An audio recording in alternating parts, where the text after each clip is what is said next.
Κοντά μας ο πρόεδρος του Κοινολογικού Ομίλου Κύπρου, κ. Ηρόδοτος Νεοφύτου.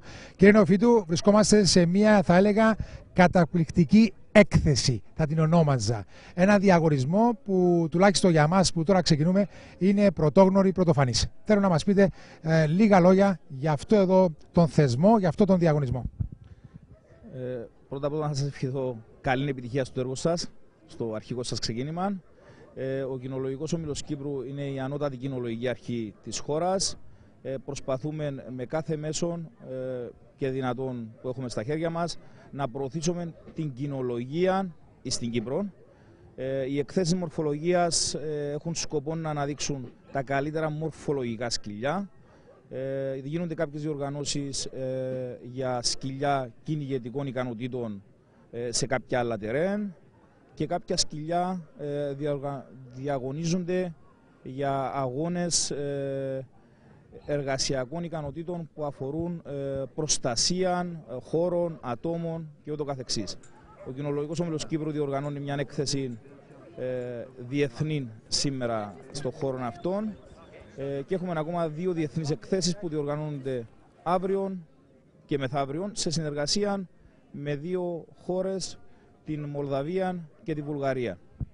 Θέλω να μας μιλήσετε λίγο περισσότερο γι' αυτό. Ακριβώς είναι μια έξυπνη, θα έλεγα, ιδέα μέσα σε αυτή την οικονομική κρίση που βρισκόμαστε για μείωση των κόστων, έτσι, και την ευκαιρία των αθλητών, θα το ονομάζω, και των ανθρώπων που είναι ιδιοκτήτες σκύλων, αλλά και των ίδιων των σκύλων να αναδειχθούν πρωταθλητές διεθνώς χωρίς να πληρώσει κάποιος πάρα πολλά λεφτά.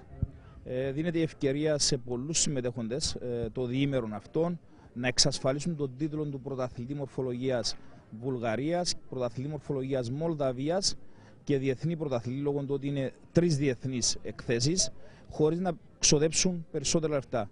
Η κίνηση αυτή ξεκίνησε πέρσι τον Αύγουστο με μια διοργάνωση που έκανε η Κύπρος στη Βουλγαρία, που συμμετείχαν 7 χώρες. Συνεχίστηκε πριν 1 μήνα στη Μολδαβία με άλλες 3 χώρες, σήμερα στην Κύπρο με ακόμα 2 χώρες και τον επόμενο μήνα Μοντενέγρο, Αζερπαϊτζάν και ξανά επιστροφή στη Βουλγαρία που ήταν το αρχικό μας ξεκίνημα. Μειώνουμε κόστα για μας, για τους εκθέτες, για τους ιδιοκτήτες και περισσότερο δίνεται ευκαιρία στα σκυλιά να μην υπάρχει το στρεσάρισμα της μετακίνησης σε πολλές χώρες σε μικρά χρονικά διαστήματα. Είστε ευχαριστημένος από τη συμμετοχή? Για αρχικό ξεκίνημα του θεσμού αυτού, ναι. Περιμέναμε κάτι περισσότερο, αλλά για αρχικό ξεκίνημα είμαστε ευχαριστημένοι. Οι Κύπροι φαινόμαστε, θα το πω ευθαρσώς, αλλά δεν είμαστε τόσο φιλόζωοι. Έχω πάρει πληροφορίες έγκυρες όπου πέρα από 250.000 σκυλιά θανατώνονται κάθε χρόνο και δυστυχώς πολλά από αυτά είναι κυνηγετικά. Μπορείτε εσείς με τους δικούς σας τρόπους να βοηθήσετε να σωθούν μερικά από αυτά τουλάχιστον? Το μεγαλύτερο πρόβλημα που παρουσιάζεται στα κυνηγετικά είναι ότι οι ιδιοκτήτες δεν είναι κοινόφιλοι. Θέλουν ένα σκυλί αποκλειστικά και μόνο για το κυνήγι. Εάν την πρώτη Κυριακή δεν κυνηγήσει, ήδη το εγκαταλείπουν ή το θανατώνουν από μόνοι τους. Προσωπικά δεν είμαι κυνηγός, αλλά δεν επικροτώ τη στάση αυτή και προσπαθούμε με κάθε μέσο να καταπολεμήσουμε προβλήματα τέτοια. Αν πέσει στην αντίληψη μας ιδιοκτήτης σκύλου που είναι μέλος μας, που δημιουργήσει οποιοδήποτε πρόβλημα ή αφήσει σκύλων ελεύθερων και φτάσουν κοντά μας πληροφορίες, τότε ο ιδιοκτήτης αυτός υπάρχει κίνδυνος ακόμα και της διαγραφής του από τα μητρώα τα δικά μας και δεν θα μπορεί να ξανααποκτήσει καθαρό σκυλί ή να κάνει οποιαδήποτε γέννα με καθαρό σκυλιά στο όνομα του. Μια που μιλήσατε για μέλη, πώς μπορεί κάποιος να γίνει μέλος? Τώρα, κάποιος που μας ακούει, πιθανόν να έχει ένα σκυλί, μπορεί να θέλει να γίνει μέλος, να το φέρει σε ένα διαγωνισμό. Τι θα πρέπει να ακολουθήσει? Θα μπορεί να επικοινωνήσει με τα γραφεία του Κοινολογικού Ομίλου Κύπρου. Υπάρχουν κάποιες φόρμες εγγραφής μελών και με έναν μικρό ποσό να εξασφαλίσει την κάρτα μέλους. Φυσικά η κάρτα μέλους δίνει κάποια άλλα προτερήματα που έχουμε, αφορούν πτήσεις σκυλιών από εκτός Κύπρου προς την Κύπρο ή από Κύπρο στο εξωτερικό, με 50% εκτόσεις στα ναύλα των σκύλων και κάποιες εκτόσεις σε ειδικά καταστήματα pet shop. Αυτή η έκπτωση για για το ταξίδι ισχύει μόνο σε περιπτώσεις διαγωνισμών ή σε περιπτώσεις που θα ταξιδέψει ο ιδιοκτήτης με το σκυλί του να πάει κάπου αλλού? Σε περιπτώσεις που θα ταξιδέψει το σκυλί του να πάει σε οποιοδήποτε μέρος του κόσμου, είναι 50% έκπτωση για τα κιλά του σκύλου. Είναι μια συνεργασία που έχουμε αυτή τη στιγμή με την Cyprus Airways και προσπαθούμε να βοηθήσουμε και εμείς τον δικό μας αερομεταφορέα να πιάνει όσα περισσότερα σκυλιά και ιδιοκτήτες λογικά να ταξιδεύουν και να μην προτιμούν οποιασδήποτε άλλες εταιρείες. Κύριε Πρόεδρε, είστε αισιόδοξος ότι οι Κύπροι θα αγαπήσουμε ακόμα περισσότερο τα ζώα και ειδικά αυτό το υπέροχο ζώο που λέγεται σκύλος? Κατά βάθος πιστεύω ναι. Πολύ στο βάθος. Αυτό τα λέει η ώρα. Σας ευχαριστώ πάρα πολύ. Καλή επιτυχία. Ευχαριστώ πολύ. Καλή επιτυχία και σε εσάς. Το όνομα σας? Χριστάκης. Επίθετο? Χριστοφή. Το σκύλο η ράτσα είναι? Είναι σεκούτσιο Ιταλιάνο. Χριστάκη, το βλέπω λίγο αδύνατο. Φαίνεται ότι δεν το ζητάζεις καλά. Τι γίνεται? Όχι, το ταΐζω μια χαρά. Είναι η φυλή του. Έτσι πρέπει να είναι. Αστευόμενος φυσικά το είπα. Θέλω να μας πεις λίγα λόγια για αυτή τη φυλή. Είναι καθαρά κυνηγετική? Είναι κυνηγετική, είναι χνηλάτες. Γι' αυτό και η λεπτή σιλουέτα. Εντάξει, είναι ωραία. Ήσυχα σκυλιά. Είναι υπάκουα στο κυνήγι? Εντάξει, είναι υπάκουα. Φυσικά όλοι οι χνηλάτες κάπου ακολουθούν και την πίτη τους, αλλά γενικά είναι υπάκουα σκυλιά και ευγενικά. Χρειάζεται αρκετή προσπάθεια για να συντηρήσεις ένα ζώο τέτοιου είδους στο σπίτι? Σίγουρα. Οτιδήποτε ζώο έχεις, θέλει να το προσέχεις, να ελέγχεις. Κάποτε είναι άρρωστο, κάποτε μπορεί να μην φαίνεται καθαρά ότι είναι άρρωστο. Την τροφή, το τρίχωμα του. Ασχολείσαι πάρα πολλά χρόνια? Από μικρός. Τι ελπίζεις σήμερα στο διαγωνισμό, στην έκθεση αυτή? Κοίταξε, δεν είναι για πρώτη όμορφη που είμαστε εδώ, αγαπούμε τα ζώα, τα φροντίζουμε και ερχόμαστε εδώ, εντάξει, για το κοινό μας όφελο και την κοινή μας χαρά. Η ατάκα σου ότι αγαπάει τα ζώα και βρίσκεσαι εδώ είναι ό,τι καλύτερο για να κλείσουμε. Ευχαριστώ πάρα πολύ. Να είσαι καλά. Ο κύριος Γιαννάκης, το επίθετο? Χατζηχαραλάμπους. Κύριος Γιαννάκης Χατζηχαραλάμπους, τι ράτσα ζώο είναι το σκυλί του, κύριε Χατζηχαραλάμπου?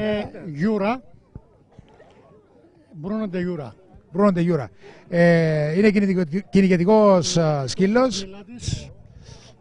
Και έχει εξέλιξη για την Κύπρο. Είστε ευχαριστημένος στο κυνήγι μαζί του? Απόλυτα.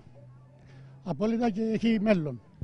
Με τον τρόπο που βλέπω ότι είναι γύρω σας τα σκυλιά, φαίνεται ότι ασχολείστε πολλά χρόνια. Τα αγαπώ πολύ και μάλιστα, ναι, όπως το λέτε. Πολλά χρόνια, έτσι. Ναι. Είστε και κυνηγός? Μάλιστα. Λάτρης? Πολύ. Πέστε μας πόσο σκόπος χρειάζεται να διατηρείτε ένα τέτοιο σκυλί στο χώρο σας, είτε στο σπίτι είτε σε ένα χώρο το οποίο έχετε δικό σας. Κόπος δεν χρειάζεται. Φτάνει να έχεις μεράκι και να είσαι φιλόζωος. Ιδιαίτερα για τη ράτσα τούτη είναι ευκολοσχέδιστη και εκπαιδεύεται πολύ εύκολα. Είστε σε ένα διαγωνισμό, ελπίζετε να κερδίσετε ή το κάνετε πρώτα από αγάπη? Να κερδίσω δεν νομίζω, όμως θα περάσω το σκυλί μου. Και θα περάσετε και εσείς καλά, φαντάζομαι. Την ώρα είναι αυτή, ναι. Ευχαριστώ πάρα πολύ, να είστε καλά. Και εσείς καλύτερα. Κύριε Χαραλάμπου, τι ράτσα είναι το σκυλί που κρατάτε? Μπρούνο Ρούγιορα Laufhound. Είστε ευχαριστημένος? Πάρα πολύ. Τι είναι αυτό που κάνει την διαφορά στο κυνήγι? Αυτό που κάνει τη διαφορά είναι ότι είναι χνηλασία, ο γάπης πάνω στα μαλαΐ. Υπάρχει συνεχώς ένταση, ειδικά στα τελευταία πατήματα. Το βλέπω καλογυμνασμένο, με καλό τρίχωμα, δεν είμαι βέβαια ο ειδικός. Έχεις ελπίδες για μια πρόκριση? Περιμένουμε την πρωτιά. Τίποτε άλλο θα είμαστε δυσαρεστημένοι. Ναι, άρα ένας διαγωνισμός και μια νίκη θα σου φέρει περισσότερη χαρά και ευτυχία. Πάρα πάνω χαρά, γιατί είναι και εκτροφή δική μου αυτή τώρα. 10 μηνών είναι. Περιμένουμε να πάμε καλά. Με τον τρόπο που χειρίζεσαι τα ζώα βλέπω είσαι πολλά χρόνια στο χώρο, έτσι? Ναι, ασχολούμαστε. Ασχολούμαστε πάρα πολύ. Ασχολείστε σε προσωπικό ή σε επαγγελματικό επίπεδο? Περισσότερο προσωπικό, για το ενδιαφέρον. Πόσο δύσκολο είναι να φροντίζετε ένα τέτοιο ζώο, ένας ο οποίος θέλει να έχει στο σπίτι του κάτι τέτοιο, ένας κυνηγός, ένας ο οποίος αγαπά το κυνήγι? Ένας κυνηγός ο οποίος θέλει πραγματικά, το αγαπάτε, θέλει πραγματικά να έχει αποτελέσματα, θέλει πάρα πολύ κόπο, πάρα πολλά έξοδα, πάρα πολλά λεφτά. Εξαρτάται πώς το παίρνει ο καθένας. Υπάρχουν ας πούμε και φτηνές αυτές, υπάρχουν και ακριβές στοφές. Τη θεωρώ περιττή ερώτηση, αλλά φαντάζομαι ότι θα είσαι και φανατικός κυνηγός, έτσι? Σίγουρα. Τι σου αρέσει περισσότερο από το κυνήγι? Ο λαγός. Είμαστε αποκλειστικά για το λαγό. Το όνομά σας είναι? Το επίθετο? Και Χρήστος Ευαγγέλου. Χρήστο, ο σκύλος αυτός τι ράτσα είναι? Το German Pointer. Είσαι ευχαριστημένος? Πολύ, πολύ. Κάνει τη δουλειά που πρέπει στο κυνήγι? Και το με το παραπάνω. Βέβαια δεν πρέπει να ρωτώ, αλλά πρέπει να είσαι φανατικός κυνηγός, έτσι. Οπωσδήποτε. Αν δεν είχες το σκύλο, Τίποτα. δεν θα καλέσει τίποτα. Τίποτα. Άρα ο σκύλος στο κυνήγι είναι το Α και το Μ, έτσι. Ακριβώς. Πόσος σκόπος χρειάζεται να τον περιποιήσει, να τον έχεις σε τέτοια κατάσταση? Πάρα πολλές. Πάρα πολλές ώρες. Έχεις κάποιο χώρο δικό σου που τον εκπαιδεύεις, που τον... Ακριβώς. Έχουμε κάποιο χώρο. Κάνετε και προπόνηση μαζί, περπατάτε δηλαδή πριν το κυνήγι? Ναι, Χρειάζεται, έτσι. οπωσδήποτε. Ναι. Τώρα στο διαγωνισμό ελπίζεις για κάτι ψηλά? Οπωσδήποτε είναι υπόδειγμα. Είναι υπόδειγμα. Σε ευχαριστούμε πάρα πολύ. Ευχαριστώ.